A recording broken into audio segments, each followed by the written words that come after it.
fooled you all, because today is May the 4th, but is this a Star Wars craft? Nope.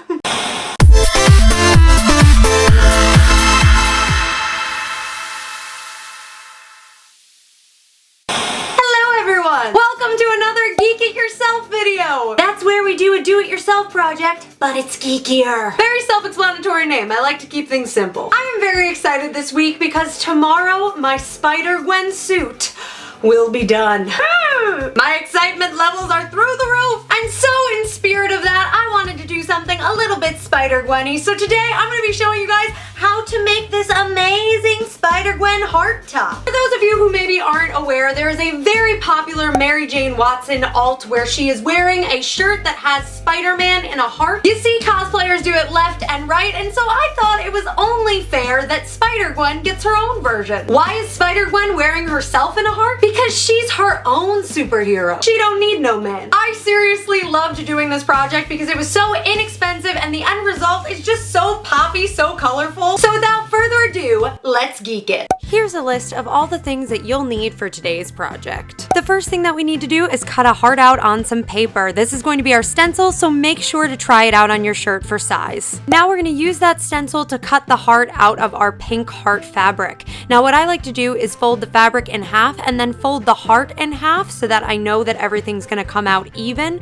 Then from there I take a pen and I trace around the half of the heart and then simply cut it out. Then when you unfold it, voila! You have a perfectly symmetrical heart. Now it's time to get that heart on that shirt, and all you need for this step is a hot glue gun. What I'm doing is putting a very, very thin line of hot glue all around the edges of the heart. The reason that this works for this project is because if the hot glue does bleed through the fabric a little bit, we're going to be covering that up with puff paint later on in the project. So while this might not work for other projects, it works perfectly fine for this one. Or if you are someone who is sewing savvy, has a sewing machine, you are more than welcome to just sew that bad boy on. I just press down lightly with my hand on it to make sure that it's drying flat, and do make sure that it's completely dry, completely adhesed onto there before moving on to the next step. Now it's time to work on Spider-Gwen's eyes. For this, I'm using white felt. I highly recommend felt, though you can use whatever fabric that you want. I just think that felt is very effective. It's easy to work with, it's cheap, and it also takes to the hot glue very well. Now, if you're like me and you are not artistically inclined, I've left a stencil for the eyes in the bottom bar below, along with a heart stencil.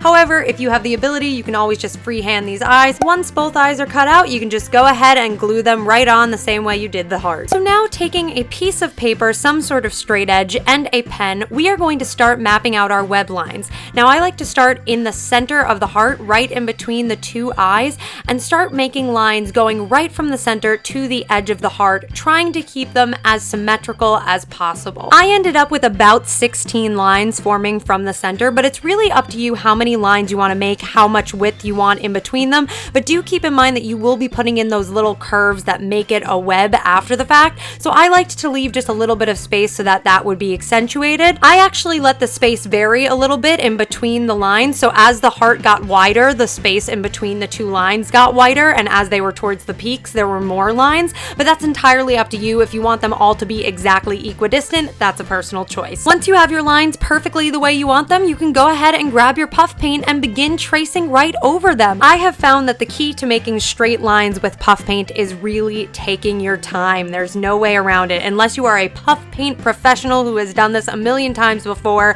I highly suggest that you take your time. If you've never made a line with puff paint, try it out on some other fabric before you start doing it on your main. But if you are doing it on your main, again, just go slowly, keep that hand steady, and you'll be fine. You should now have a heart that is looking something like this. Ooh. And now comes the fun task of actually making our web design, putting in those little curves in between the spaces. Now, I actually decided to freestyle this, and it came out surprisingly well. However, if you're feeling nervous about it, then you can always just map it out beforehand. Just be sure to do so before you start the puff painting process, so do it along with the webbing that we did earlier. As you can see, I used basically the same technique of starting from the center and making my way outward. hard. You just want to be connecting those lines and making little bumps as you go along. I ended up with about 3 sets of lines, and also keep in mind that we're going to be circling this heart with the puff paint. So allow enough space in between your last set of lines and the outline where that won't look weird. And finally, it's time to do just that. Take the blue puff paint and make a really nice clean outline around the heart.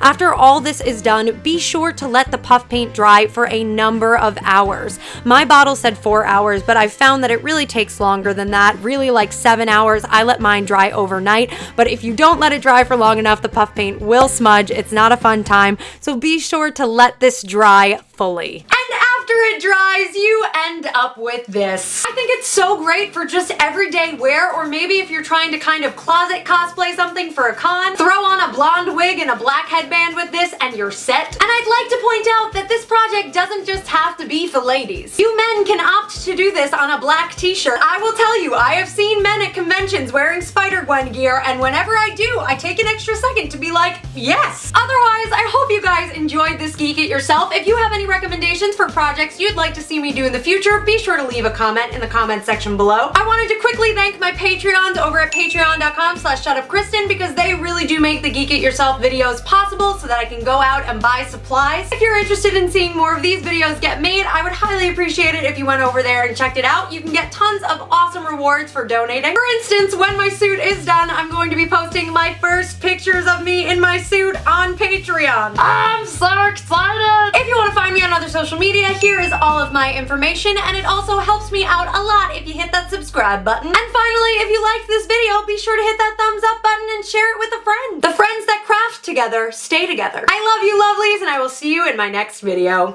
Bye!